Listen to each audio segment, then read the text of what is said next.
only wants you to make good beer and have fun hanging out with your friends. Here's Dono. So this is a bit of an interesting experiment for Big Brew Day today. A local brewery was offering to make some wort, and I can go over what the wort consists of, and you could buy 5 gallons of it for $10, or you could buy 10 gallons of it. Ooh, that's not the yeast I want. And so it's basically like about 50% or a little more wheat, and then it's 2-row pale, I think. But then there's some American hops. But the thing is, the IBUs are only like 10 or 13. So it's not, oh, you see all my dirty dishes. Well, some are clean. Anyway, I decided ahead of time to do a Hefeweizen yeast.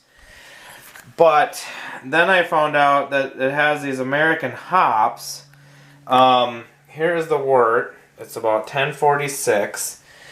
And because the IBUs are so low, I feel like it's just probably not gonna come through too much with these hops. But let me go grab the recipe. So this says 12 Plato, which would be 1048. I'll look at the thing. I got it at like 1046, 47. So right about there. 13 IBUs, 34, does this even add up? 64, 94, 98, almost. So yeah, I don't know. It doesn't add up to 100%, does it? But then here you see these hops per gallon. You got Cascade Willamette, and so it's kind of like a little different than if you were doing traditional Hefeweizen. It's almost like a American wheat, but at any rate, this is what I got. I got this yeast. I want to give it a shot. The other thing I'm going to do, I'm not going to film this, but I'm going to try to not pitch the entire thing. So that's a under pitch. It's going to be warmish. We finally have warmed up a little bit here, so I'll keep an eye on it, but it'll probably be like over 70 for sure when it's fermenting. Hopefully it won't be too warm. And what's the other thing? Under pitch, warm, not a yeaster. I don't know how aerated it was. I'm not going to aerate it anymore. So what I'm going to do now is get this top off, get a exact original gravity, get this yeast in there. Hopefully by tomorrow it'll be fermenting. So there's a little bit here. I pitched most of this whole thing, but not quite all of it. And so I didn't explain, but if you under pitch, which I mean, I don't even know if this really counts, then you might get more of the banana esters instead of the clove ones, which is what I am going to try to go for. So, yeah, hopefully, I mean, I would guess I pitched like 80% of the bag, maybe a little more than that. So, hopefully it's enough. I mean, I want the dumb thing to ferment, but we'll see. That was too bad. Okay, here we are, June 28th. The beer was made on May 7th, kegged on May 11th. When I looked at the gravity closer, I was saying in the video that you saw it was 1046 or about there. It did come in at 1048, which is what they projected, finished at 1011. Did get up as warm as 77, and it was done fermenting really in about 48 hours. I mean, it went quick. The hops, even though they're American hops, very low amounts, low IBUs. Yeah. We were talking before filming that can talk in a minute, but it was maybe getting like some notes on maybe like a Cascade note, but I mean, I'm not getting it, and it's such a low amount of it that I don't know if she has super taste buds, but slightly underpitched, no extra aeration, warm ferment. Wanted more banana than clove. I just think the lab did a fine job making the wort. The yeast did a fine job tearing through the wort. And Even at a half a pitch, it's crazy. well, I probably did about, I think I guessed maybe 80% or something. Not half, but I mean, not quite the whole thing, but I mean, it was more than enough yeast to do it. And to me, this is a perfectly drinkable, for me, I would probably guess it was a Hefeweizen.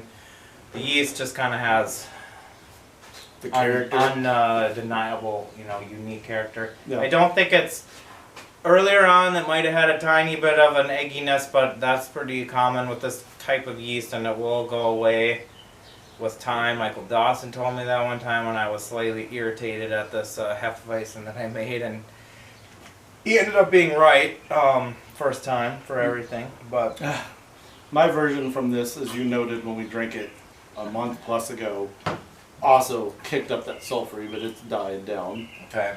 As you'll see in another video, not on Don's channel, but we don't need to talk about that. Yeah, what you were saying, so it's banana, first clove, nice bready, kind of rich maltiness, but the Cascades are represented at 10 minutes and at Whirlpool, so I'm getting kind of like this, those would usually, I think, be more orangey, grapefruity, but I'm getting this kind of lemon kick up that might be a combo of the yeast and the citrusy hops. Almost like a lemon peel, a lemon tart. Maybe that's kind of working a little bit with what wheat is in it. Wheat can sometimes get a little tart. This is by no means like a kettle sour beer. I just don't know if you're thinking of beers that are made with wheat that then have other things happen to them to make them sour. I don't think wheat. But I don't think tart would and do sour anything are the same with thing. It's a whole different Well, conversation. that may be, but I don't think wheat itself is a grain that gives tart or sourness. Hardness. Interesting. I mean, you can have a wheat IPA. I mean, you can throw wheat into anything. Yeah, but you can cover it with hops in the case of a wheat IPA.